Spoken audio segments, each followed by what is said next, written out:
Alors, dans cette vidéo, on va voir comment la balle va rebondir sur la barre. Alors, pour faciliter les choses, la première chose que je vais faire, c'est que la balle, le lutin 2, qui s'appelle lutin 2, je vais aller l'appeler ici balle. Comme ça, on va pouvoir l'utiliser, ce mot-là, dans nos scripts. Et la barre, qui, elle, est verte, ici, je vais l'appeler barre. OK. Maintenant, mon programme, présentement, ce qu'il fait, c'est que quand je pèse sur mon drapeau vert, on voit que j'ai fait suivre ma barre par ma flèche. Alors, quand je bouge ma souris, ma barre suit.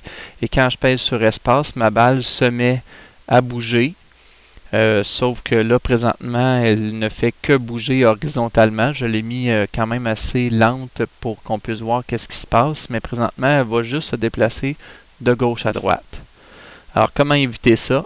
Ben, c'est ici, quand je vais peser sur espace, le mouvement de la balle, la première chose que je vais faire, c'est que je vais la faire pointer en direction. Donc, pointer en direction. Puis là, j'aimerais ça qu'elle pointe vers le bas. Alors, ma balle, vous voyez ici la direction dans le haut.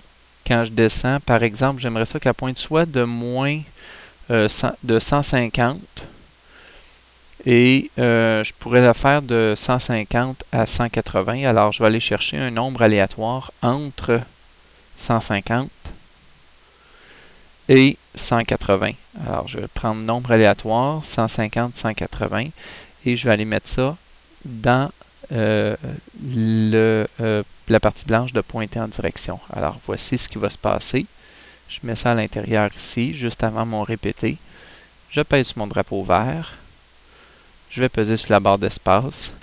Et ma balle a commencé à se déplacer dans le fond en ayant un certain angle.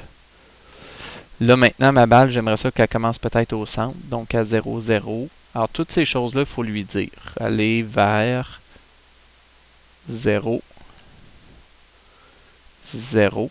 Alors, ça veut dire que ma barre va commencer à 0, 0. Elle va pointer en direction d'un nombre. Donc, on va voir ici d'un nombre aléatoire entre 150 et 180. Puis après ça, elle va avancer. Bon, pour aller un peu plus vite, on pourrait lui mettre, par exemple, 8 pas. Puis elle va rebondir si le barre est atteint. Je n'ai pas encore fait rebondir si elle touche à la barre. Je ne l'ai pas encore fait, ce script-là. Alors, je touche la balle. Alors, vous voyez, elle va un peu plus vite et elle se déplace avec un certain angle. Maintenant, si on veut ajouter quand la barre est atteinte, qu'elle puisse se rebondir sur la barre, il va falloir que je fasse une vérification. Alors, ça va être un si. Si elle touche à la barre, donc si dans les capteurs plutôt, on va trouver dans les capteurs, ici le premier, là, vous voyez le pointu veut dire que ça va être une condition. Si la barre est touchée, donc je suis dans le script de la balle, si la balle touche à la barre, qu'est-ce que je veux faire? Ben, je veux la faire rebondir. Rebondir, c'est pointer, par exemple, dans une autre direction. Alors, je vais la faire pointer. Dans quelle direction? Ben, cette fois-ci, ce serait vers le haut. Dans le fond, ça pourrait peut-être être l'opposé de la direction présente. La direction présentement est donnée avec la variable direction ici.